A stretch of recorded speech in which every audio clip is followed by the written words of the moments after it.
Você não precisa de um milagre. Milagre é quando você tem um copo de água na mão e você precisa que ele se transforme em vinho. Mas você já tem a uva na mão. E agora você vai processar essa uva para chegar onde Deus tem para você, que é lá no topo. E tudo isso que você passa aqui, todas as dificuldades, cada dia é uma vitóriazinha que você tem que alcançar para poder chegar lá no propósito que Deus tem para você. A forma de pensar muda a forma de agir, cara. Você tem que pensar como campeão se você quer se tornar campeão.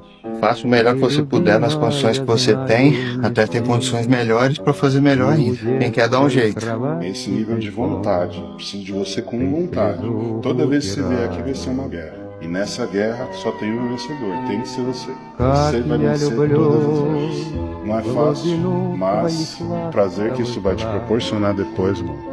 A sensação de mudança, a sensação de vitória. Não adianta ser só forte dentro da academia, não. O desafio é muito maior do que isso. É forte pra vida.